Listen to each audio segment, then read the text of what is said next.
من الشيطان الرجيم بسم الله الرحمن الرحيم والذين جاهدوا فينا لنهدينهم سبلنا وإن الله لمع المحسنين وقال الله سبحانه وتعالى وإن تعودوا نعمة الله لا تحصوها إن الإنسان لظلوم كفار صدق الله العظيم.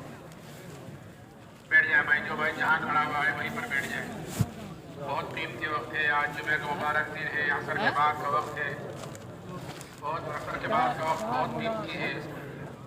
حدیث پاک کا مفہوم ہے، اللہ تعالیٰ فرماتا ہے کہ تم مجھے فجر کی نماز کے بعد اور عصر کی نماز کے بعد تھوڑی دیر یاد کر لیا کر، میں درمیانی حصے میں تیری کفالت کروں گا. تو دوستو بزرگوں، زندگی قیمتی، پھر عصر کے بعد کا وقت قیمتی، پھر اللہ کے راستے میں نکل کر اس کی قیمت اور بڑھ جاتی ہے.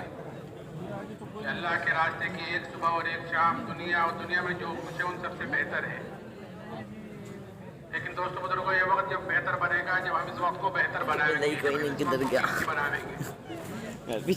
نہیں تو یہ وقت تو گزرنے کے لیے ہے، گزر رہا ہے. کس کی کتنی زندگی گزر گئی ہر ایک کو معلوم ہے، آگے کس کی کتنی باقی ہے یہ کسی کو معلوم نہیں ہے. اس لیے سورج جب روزانہ نکلتا ہے تو وہ یہ اعلان کرتا ہے کہ اے ابن آدم، تجھے جو عمل کرتا ہو کر لے، آج کے دن تیری زندگی میں پھر کبھی نہیں آئے گا. جو سال گزر گیا، جو مہینہ گزر گیا، جو دن گزر گیا، اب تو وہ کسی قیمت پر بھی واپس نہیں آئے گا. تو اس لیے ہم اپنی زندگی کو قیمتی بنائیں. تو دوستوں بزرگوں، زندگی قیمتی بنتی ہے انسان کے اعمال سے. عملی سے انسان کے بندے بگڑنے کا تعلق ہے. عمل سے زندگی بنتی ہے، جنت بھی جہنم بھی. یہ خاکی اپنی فطرت میں نہ نوری ہے نہ ناری ہے. انسان کے بندے بگڑنے کا تعلق دنیا کی کسی چیز سے نہیں ہے، بلکہ انسان کے بندے اور بگڑنے کا تعلق انسان کے اعمال سے ہے. اور اعمال وہ کہلاتے ہیں جو 24 گھنٹے انسان جو کام کر رہا ہے، دیکھ رہا ہے، کھا رہا ہے، سن رہا ہے، پہن رہا ہے، اوڑھ رہا ہے، کما رہا ہے، خرچ کر رہا ہے، چل پھر رہا ہے، یہ اس کے اعمال کہلاتے ہیں جو اس کے بدن سے نکل رہے ہیں. یہی اعمال، یہی کام غیر بھی کرتے ہیں اور یہی کام مسلمان بھی کرتا ہے. السلام علیکم. فرق اتنا ہے ان کے اور ہمارے کرنے میں کہ ہمیں ان چیزوں کا طریقہ بتلایا گیا ہے.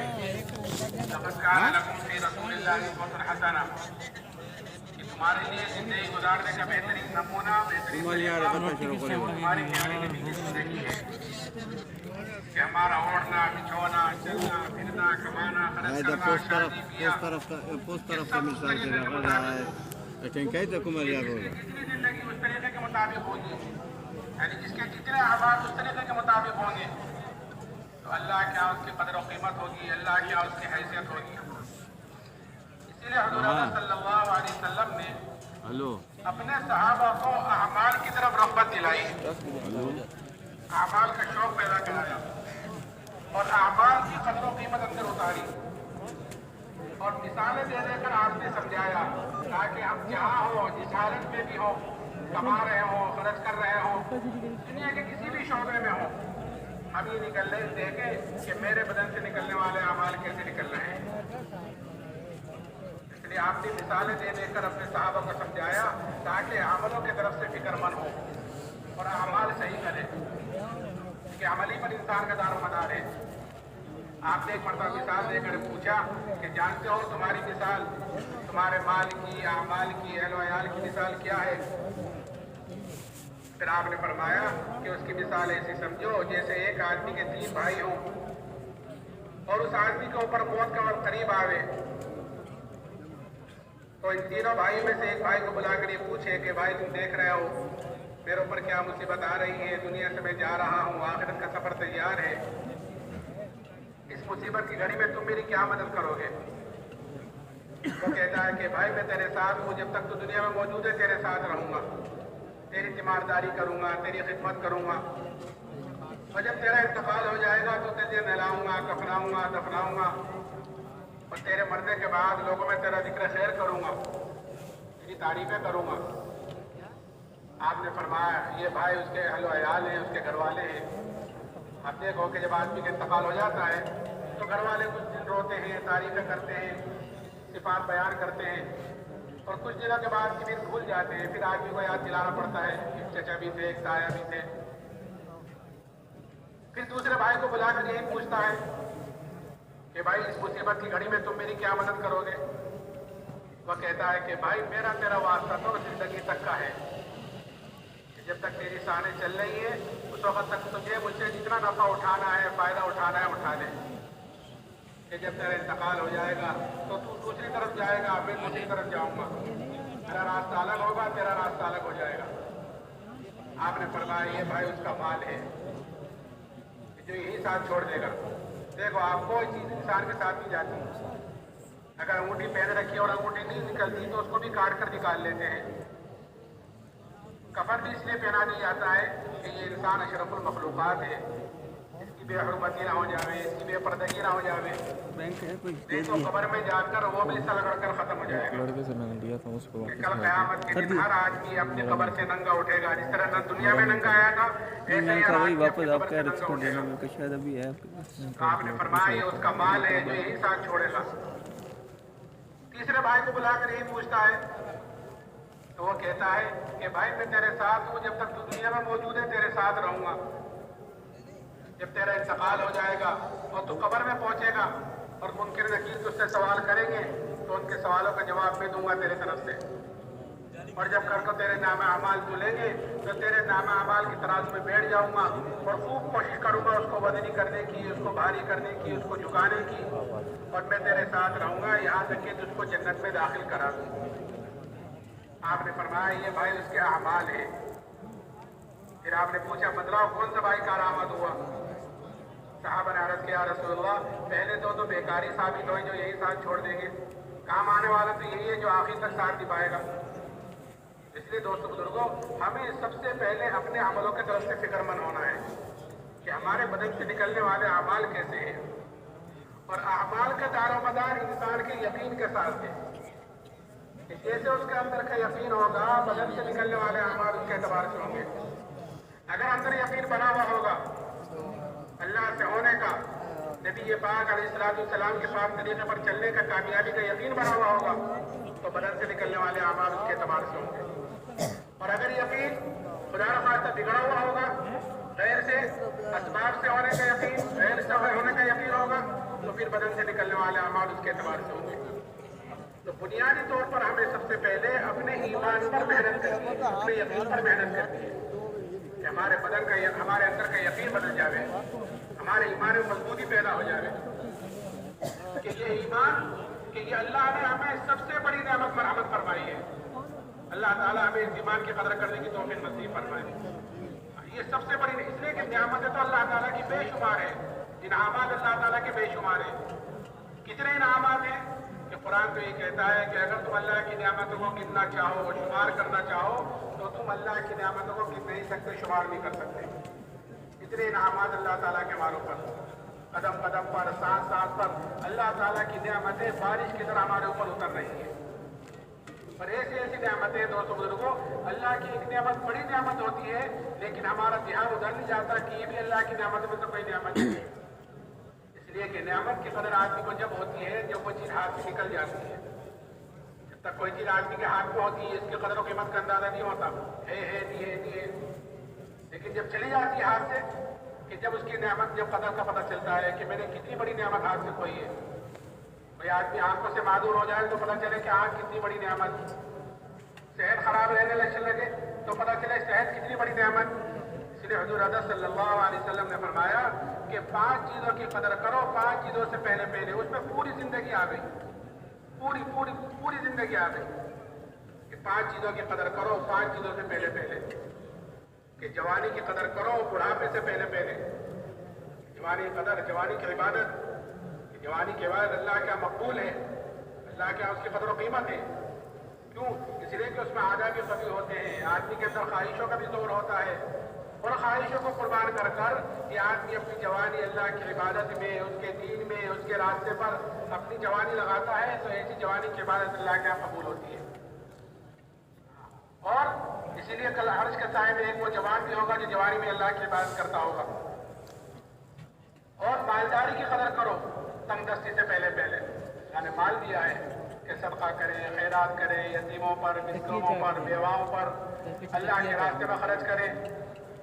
کہ پھر حالات آ جاتے ہیں تو کاروبار ٹھپ ہو جاتے ہیں، جیسے حالات چل رہے ہیں اس وقت کہ ہر آدمی پریشان ہے کاروباری اعتبار سے کہ پہلے اللہ نے دے رکھا تھا، تھوڑے سا حالات آئے ہیں تو اب ہر آدمی پریشان ہے، پہلے یہ کام کر سکتا تھا اب نہیں کر پا رہا ہے۔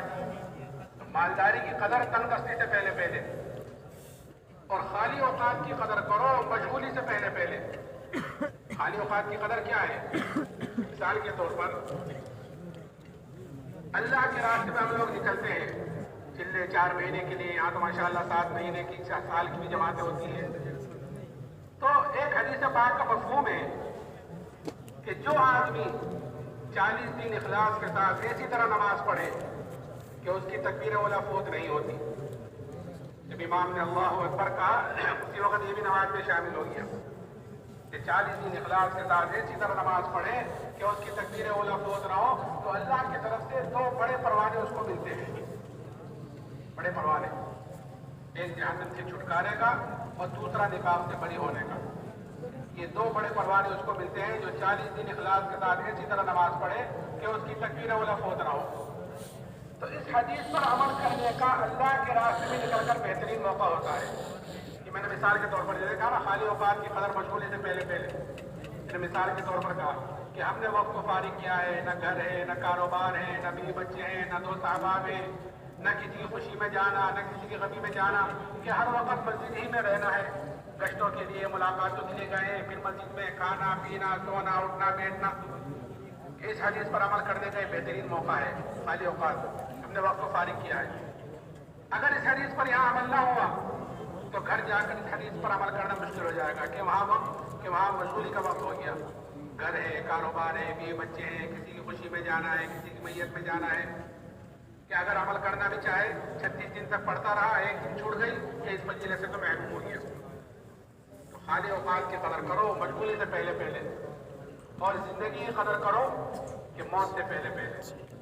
یہ 5 چیزیں بتلائیں، زندگی کی قدر موت سے پہلے۔ میں نے کہا انعامات اللہ تعالیٰ کے بے شمار ہیں، لیکن ان تمام نعمتوں میں جو سب سے بڑی نعمت اللہ تعالیٰ نے مجھے اور آپ کو مرحمت فرمائی ہے وہ ایمان کی دولت ہے۔ اس لیے کہ آدمی خدا نہ خواستہ اگر ایمان کے بغیر اس دنیا سے چلا گیا، آخرت میں اپنی جان کے فدیے میں دنیا کا سارا سونا چاندی بھی دے دے گا، تب بھی آخرت میں اللہ کے عذاب سے نہیں بچ سکتا۔ اتنی بڑی نعمت اللہ نے ہمیں مرحمت فرمائی۔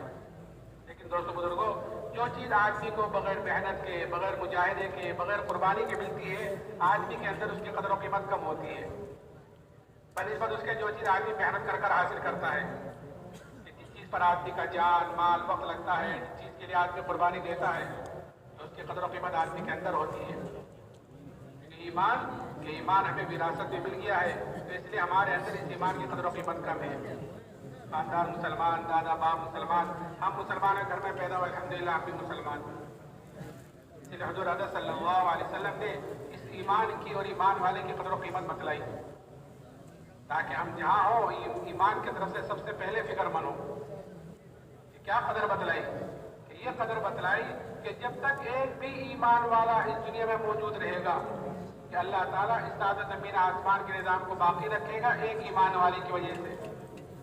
یہ ہماری قدر ہے اللہ کے یہاں کہ اب اگر دنیا میں کوئی نہیں رہا اللہ اللہ کہنے والا، پھر چاہے دنیا انسانوں سے بھری ہوئی ہو کہ اللہ کو اس دنیا کی کوئی ضرورت نہیں، اللہ اس کو ختم کرے گا، کہ اس کا وجود ہی ایمان والے کی وجہ سے ہے۔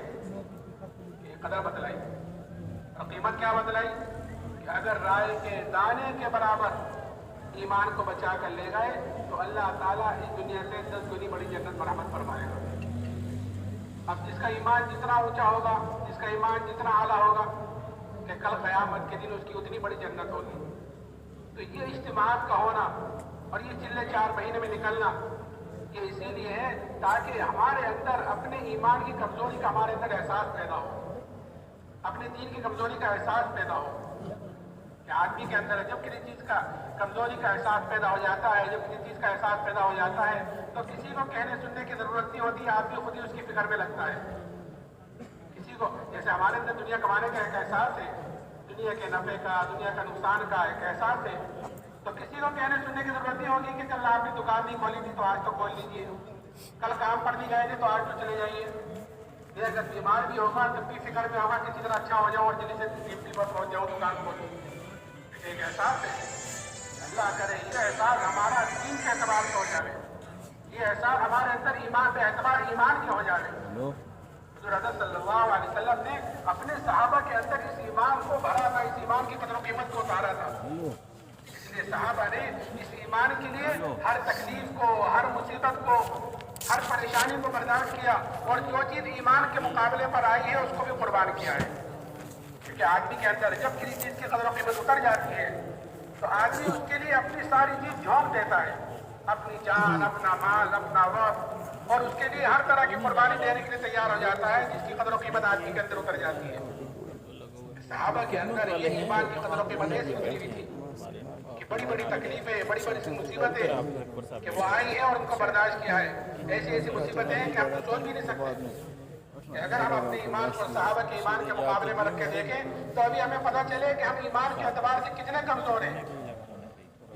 ایک صحابی حضرت خباب بن عرد رضی اللہ تعالیٰ عنہ، حضرت عمر رضی اللہ تعالیٰ عنہ نے ان سے پوچھا ایک مرتبہ کہ خباب ان تکالیف کی تفصیل بتلاؤ جو ایمان کی وجہ سے تم پر آئی ہیں، جو حالات، جو پریشانیاں، جو مصیبتیں تم نے ایمان کی وجہ سے برداشت کی ہیں، ذرا ان کی تفصیل تو بتلاؤ۔ آپ نے فرمایا امیر المومنین آپ ذرا میری کمر دیکھیں۔ جب کمر دیکھی تو حضرت عمر نے فرمایا خباب ایسی کمر تو کسی کی نہیں دیکھی جیسی تمہاری ہے۔ حضرت خباب نے فرمایا ہاں امیر المومنین مجھے تو آگ کے انگاروں پر لٹا کر گھسیٹا جاتا تھا اور میری چربی سے، میرے خون سے وہ آگ بجھتی تھی۔ کہیں کی وجہ سے کہ ایمان کی وجہ سے۔